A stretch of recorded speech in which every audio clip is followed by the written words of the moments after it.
ओम शांति। 12 मार्च 2024 के ईश्वरीय महावाक्य। पहले एक नजर मुरली के मुख्य पॉइंट पर। बाबा ने कहा, तुम बच्चे जानते हो हमारी अब वापसी जर्नी है। आत्मा का बुद्धि योग उस तरफ है। अब नाटक पूरा हुआ, अब घर जाना है। गंगा के पानी को तो लिबरेटर और गाइड नहीं कहेंगे, एक बाप ही लिबरेटर और गाइड हो सकता है। वह तो है ही भक्ति, उनसे कोई कल्याण नहीं हो सकता।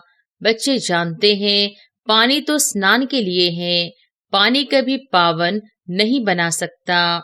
इन सब बातों को कहा जाता है अंधश्रद्धा। ऐसी श्रद्धा रखते रखते मनुष्यों को टाइटल मिल जाते हैं, अंधे की औलाद अंधे। परमात्मा को ही परमात्मा कहते हैं। अंग्रेजी में सुप्रीम सोल कहा जाता है, सोल अर्थात आत्मा। और फिर बाबा ने कहा, जैसे हिंदुस्तान में रहने वाले अपने को हिंदू कह देते हैं, वैसे ही ब्रह्मांड में रहने वाले फिर ब्रह्म को ईश्वर समझ बैठे हैं। ड्रामा में गिरने का उपाय भी नूंदा हुआ है। पहले नंबर में है यह लक्ष्मी नारायण।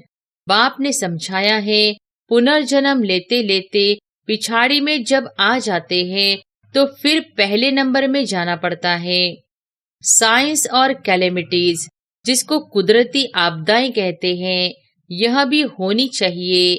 समझना चाहिए यह लड़ाई निमित्त बनती है मुक्ति धाम में ले जाने के लिए। इतने साइंस के गोले आदि तैयार हुए हैं, समझना चाहिए विनाश जरूर होगा। और फिर लास्ट में बाबा ने कहा, यह लड़ाई तो कल्याणकारी है, सबका हिसाब किताब चुकता होना है, सब पवित्र बन जाएंगे। योग अग्नि है ना, अग्नि से हर चीज पवित्र होती है। श्री कृष्ण को कहा जाता है श्याम सुंदर। सतयुग में है सुंदर, कलयुग में है श्याम।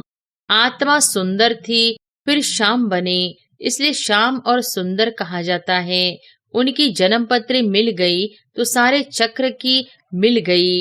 एक टीचर सबसे ऊंचा, वह बैठ पढ़ाते हैं, वही सत्य है। सत्यनारायण की सच्ची कथा शिक्षा के रूप में सुनाते हैं। और अब सुनते हैं महावाक्यों को विस्तार से। मुरली का सार।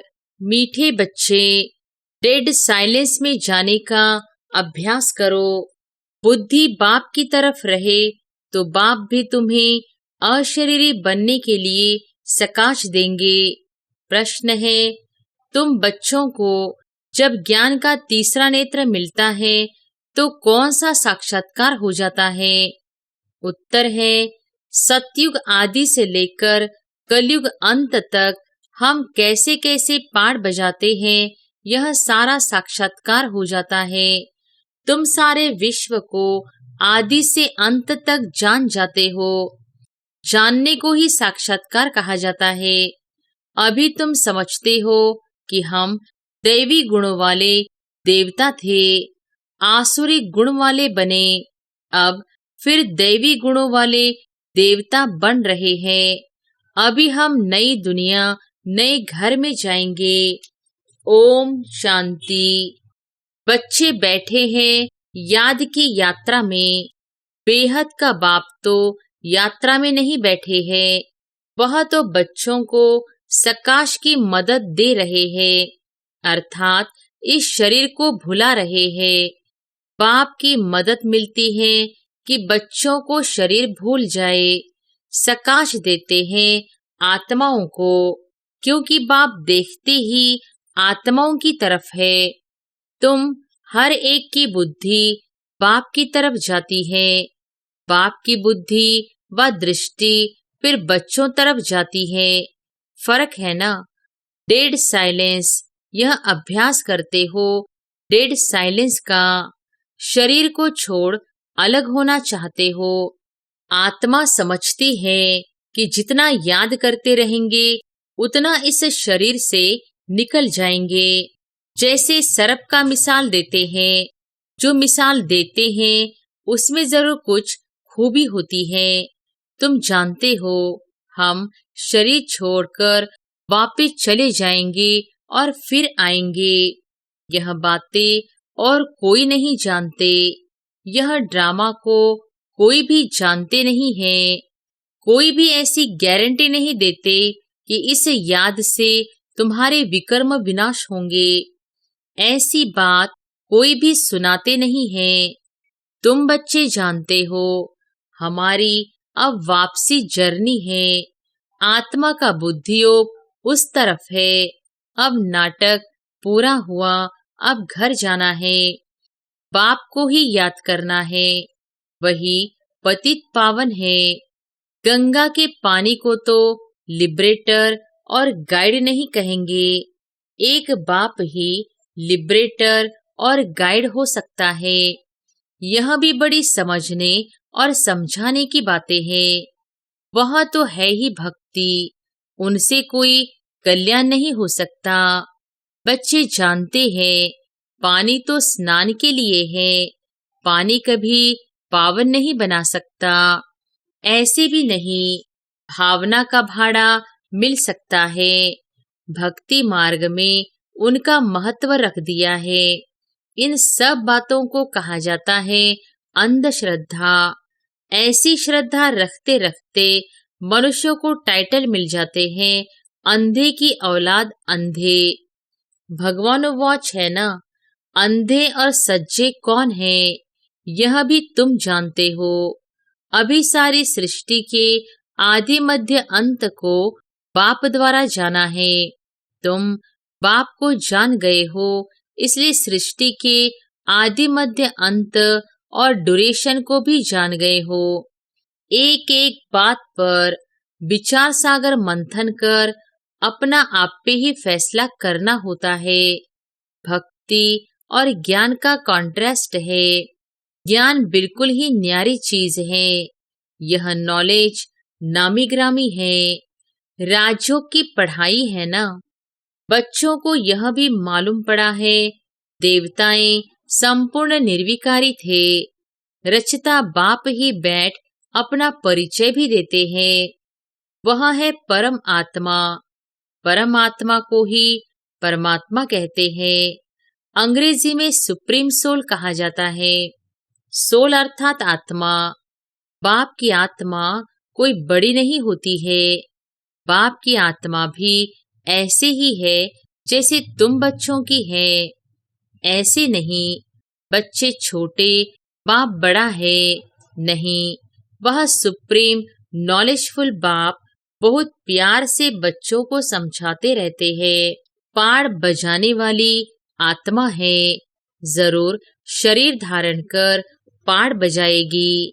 आत्मा के रहने का स्थान शांतिधाम है। बच्चे जानते हैं, आत्माएं ब्रह्म महतत्व में रहती है। जैसे हिंदुस्तान में रहने वाले अपने को हिंदू कह देते हैं, वैसे ही ब्रह्मांड में रहने वाले फिर ब्रह्म को ईश्वर समझ बैठे हैं। ड्रामा में गिरने का उपाय भी नूंदा हुआ है। वापिस तो जा ही नहीं सकते, भला कोई कितनी भी मेहनत करे। नाटक जब पूरा होता है तो सभी एक्टर्स आकर इकट्ठे होते हैं। क्रिएटर, मुख्य एक्टर भी खड़े हो जाते हैं। बच्चे जानते हैं, अब यह नाटक पूरा होता है। यह बातें कोई भी साधु संत आदि जान नहीं सकते। आत्मा की यह नॉलेज कोई को नहीं है। परमात्मा बाप यहाँ एक बार आते हैं और सबको तो यहाँ पाड़ बजाना ही है। वृद्धि होती रहती है ना। आत्माएं सब कहाँ से आई? अगर कोई वापस जाता हो फिर तो वह रस्म पड़ जाए। एक आए दूसरा जाए, फिर उसमें पुनर्जन्म कहाँ नहीं जाए। पुनर्जन्म तो शुरू से ही चला आता है। पहले नंबर में है यह लक्ष्मी नारायण। बाप ने समझाया है, पुनर्जन्म लेते लेते पिछाड़ी में जब आ जाते हैं तो फिर पहले नंबर में जाना पड़ता है। इसमें संशय की बात तो हो नहीं सकती। आत्माओं का बाप खुद आकर समझाते हैं। क्या समझाते हैं? अपना भी परिचय देते हैं। आगे पता था क्या कि परमात्मा क्या चीज है? सिर्फ शिव के मंदिर में जाते थे। यहाँ तो ढेर के ढेर मंदिर है। सतयुग में मंदिर पूजा आदि होती ही नहीं। वहां तुम पूज्य देवी देवता बनते हो, फिर आधा कल्प के बाद पुजारी बनते हो, तो उनको फिर देवी देवता नहीं कहेंगे। फिर बाप आकर पूज्य बनाते हैं। और कोई देश में यह गायन नहीं है। राम राज्य, रावण राज्य, अभी तुम समझ गए हो। राम राज्य का ड्यूरेशन कितना है सिद्ध करना चाहिए। यह नाटक है, इनको समझाना है। ऊंचते ऊंच बाप है, वह भी नॉलेजफुल है। हम उनके द्वारा ऊंचते ऊंच बनते हैं, ऊंचते ऊंच पद मिलता है। बाप हमको पढ़ाते हैं। दैवी गुण भी धारण करने हैं। बच्चे वर्णन करते हैं, आप ऐसे हैं, हम ऐसे हैं। इस समय तुम जानते हो, हमको इन जैसा संपूर्ण निर्विकारी बनना है। बाप को याद करने के सिवाय और कोई उपाय नहीं है। अगर कोई जानता हो तो बताए। ऐसे थोड़ी कहेंगे कि ब्रह्म व तत्व निर्विकारी है। नहीं, आत्मा ही निर्विकारी बनती है।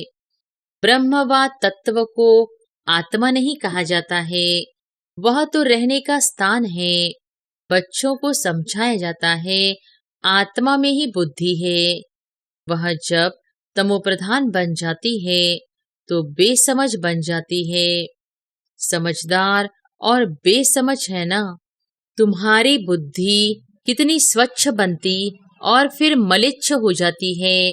तुम्हें प्यूरिटी और इम्प्योरिटी के कॉन्ट्रास्ट का मालूम पड़ा है। इम्प्योर आत्मा वापिस जा नहीं सकती। अब अपवित्र से पवित्र कैसे बने, उसके लिए रड्डी मारते रहते हैं। यह भी ड्रामा में नोंद है। अभी तुम जानते हो, यह है संगम युग। बाप एक ही बार आते हैं ले जाने। सब तो नई दुनिया में नहीं जाते हैं। जिनका पाठ नहीं वह शांति धाम में रहते हैं, इसलिए चित्रों में भी दिखाया है। बाकी और जो भी चित्र आदि है वह है भक्ति मार्ग के। यह है ज्ञान मार्ग के, जिससे समझाया जाता है सृष्टि का चक्र कैसे फिरता है, हम कैसे नीचे उतरते हैं। 14 कला से 12 कला होती है। अभी फिर कोई कला नहीं रही है। नंबरवार तो है ना। एक्टर भी नंबरवार होते हैं। कोई का पगार 1000, 1500, कोई का 100। कितना फर्क हो गया। पढ़ाई में भी कितना रात दिन का फर्क है। उस स्कूल में तो कोई नापास होता है तो फिर से पढ़ना पड़ता है। यहाँ तो फिर पढ़ने की बात ही नहीं, पद कम हो पड़ता है, फिर कभी पढ़ाई होगी ही नहीं। एक बार ही पढ़ाई होती है। बाप भी एक बार आते हैं। बच्चे भी जानते हैं, पहले पहले एक ही राजधानी थी। यह तुम किसको भी समझाएंगे तो मानेंगे। क्रिश्चियन लोग साइंस में भी बहुत तीखे हैं और सब उन्हों से ही सीखे हैं। उन्हों की न तो इतनी पारस बुद्धि न पत्थर बुद्धि होती है। इस समय उन्हों की बुद्धि कमाल कर रही है। साइंस का प्रचार सारा इन क्रिश्चियन से निकला है, वो भी सुख के लिए ही है। तुम जानते हो, इस पुरानी दुनिया का विनाश तो होना ही है। फिर तुम शांति धाम सुखधाम में चले जाएंगे। नहीं तो इतने सब मनुष्य आत्माएं वापिस घर कैसे जाए। साइंस से विनाश हो जाएगा। सब आत्माएं शरीर छोड़कर घर चली जाएंगी। इस विनाश में मुक्ति अंदर मर्ज है। आधा कल्प मुक्ति के लिए ही मेहनत करते आए हैं ना। तो साइंस और कैलेमिटीज जिसको कुदरती आपदाएं कहते हैं, यह भी होनी चाहिए। समझना चाहिए, यह लड़ाई निमित्त बनती है मुक्ति धाम में ले जाने के लिए। इतने सबको मुक्ति धाम में जाना है। तुमने भला कितने भी मेहनत की, गुरु किए, हठयोग सीखे, कोई भी मुक्ति धाम जा न सके। इतने साइंस के गोले आदि तैयार हुए हैं, समझना चाहिए विनाश जरूर होगा। नई दुनिया में तो जरूर बहुत थोड़े होंगे, बाकी सब मुक्ति धाम में चले जाएंगे। जीवन मुक्ति में तो पढ़ाई की ताकत से आते हैं। तुम अडोल, अटल, अखंड राज्य करते हो। यहाँ तो देखो, सब खंडों के टुकड़े टुकड़े हैं। बाबा तुमको अटल अखंड सारे विश्व की राजधानी का मालिक बनाते हैं। बेहद के बाप का वर्षा है बेहद की बादशाही।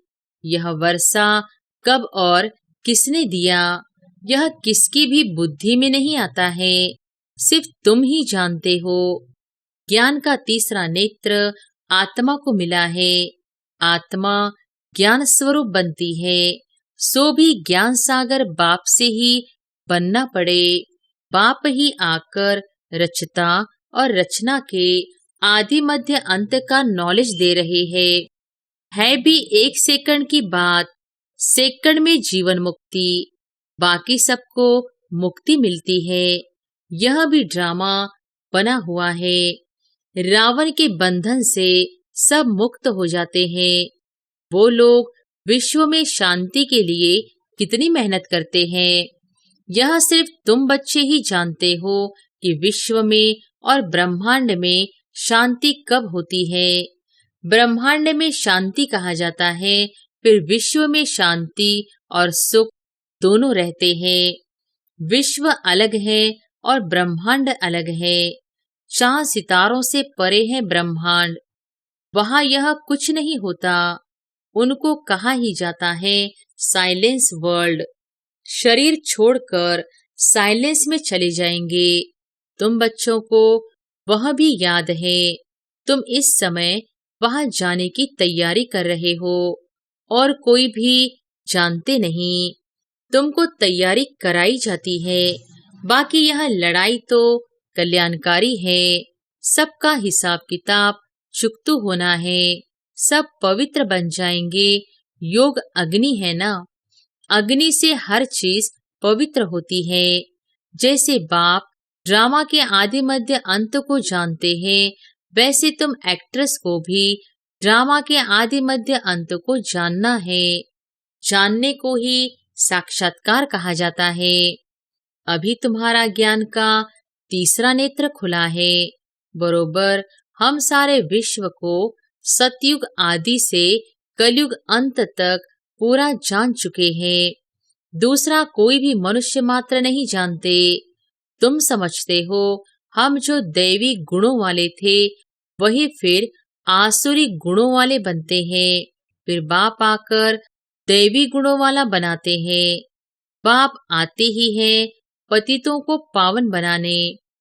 दुनिया में और कोई को यह पता नहीं है कि यह देवी देवता घराने वाले ही पूरे 84 जन्म लेते हैं। पावन भी तो पतित भी बनते हैं। यह किसकी बुद्धि में नहीं है। अभी तुम समझते हो यह तो जड़ चित्र है। एक्यूरेट फोटो तो उन्हों का निकल न सके। वह तो नेचुरल गोरे हैं। प्योर प्रवृत्ति से शरीर भी प्योर बनते हैं। यहाँ तो इम्प्योर है। यह रंग बिरंगी दुनिया सतयुग में नहीं होगी। श्री कृष्ण को कहा जाता है श्याम सुंदर। सतयुग में है सुंदर, कलयुग में है श्याम। सतयुग से कलयुग में कैसे आते हैं तुमको नंबर 1 से लेकर मालूम पड़ा है। श्री कृष्ण तो गर्भ से निकला और नाम मिला। नाम तो जरूर चाहिए ना। तो तुम कहेंगे श्री कृष्ण की आत्मा सुंदर थी फिर श्याम बनी, इसलिए श्याम और सुंदर कहा जाता है। उनकी जन्म पत्री मिल गई तो सारे चक्र की मिल गई। कितना रहस्य भरा हुआ है जिसको तुम ही समझते हो और कोई नहीं जानते। तुमको अब नई दुनिया, नए घर में जाना है, तो अच्छी रीति पढ़ाई पढ़ते हैं, वही नई दुनिया में जाएंगे। बाबा है बेहद की सारी दुनिया का मालिक, सभी आत्माओं का बाप। बाप को मालिक कहा जाता है। यह पढ़ाई है, इसमें कोई संशय व प्रश्न नहीं उठ सकता। इसमें शास्त्रवाद करने की दरकार नहीं। एक टीचर सबसे ऊंचा, वह बैठ पढ़ाते हैं, वही सत्य है। सत्य नारायण की सच्ची कथा शिक्षा के रूप में सुनाते हैं। अच्छा, मीठे मीठे सिकिलधे बच्चों प्रति मात पिता बाप दादा का याद प्यार और गुड मॉर्निंग। रूहानी बाप की रूहानी बच्चों को नमस्ते। धारणा के लिए मुख्य सार। पहली पॉइंट, अपने सब हिसाब किताब चुकतो कर साइलेंस वर्ल्ड में जाने की तैयारी करनी है। याद के बल से आत्मा को संपूर्ण पावन बनाना है। दूसरी पॉइंट, ज्ञान सागर के ज्ञान को स्वरूप में लाना है। विचार सागर मंथन कर अपना फैसला आप पे ही करना है। जीवन मुक्ति में श्रेष्ठ पद प्राप्त करने के लिए दैवी गुण धारण करने हैं। वरदान है, बाप के साथ रहते रहते उनके समान बनने वाले सर्व आकर्षणों के प्रभाव से मुक्त भव। बाप के साथ रहते रहते उनके समान बनने वाले सर्व आकर्षणों के प्रभाव से मुक्त भव। जहाँ बाप की याद है अर्थात बाप का साथ है, वहाँ बॉडी कॉन्शियस की उत्पत्ति हो नहीं सकती। बाप के साथ व पास रहने वाले दुनिया के विकारी वाइब्रेशन अथवा आकर्षण के प्रभाव से दूर हो जाते हैं। ऐसे साथ रहने वाले साथ रहते रहते बाप समान बन जाते हैं। जैसे बाप ऊंचे ते ऊंचा है, ऐसे बच्चों की स्थिति भी ऊंची बन जाती है। नीचे की कोई भी बातें उन पर अपना प्रभाव डाल नहीं सकती। स्लोगन है, मन और बुद्धि कंट्रोल में हो तो अशरीरी बनना सहज हो जाएगा। मन और बुद्धि कंट्रोल में हो तो अशरीरी बनना सहज हो जाएगा। अच्छा, ओम शांति।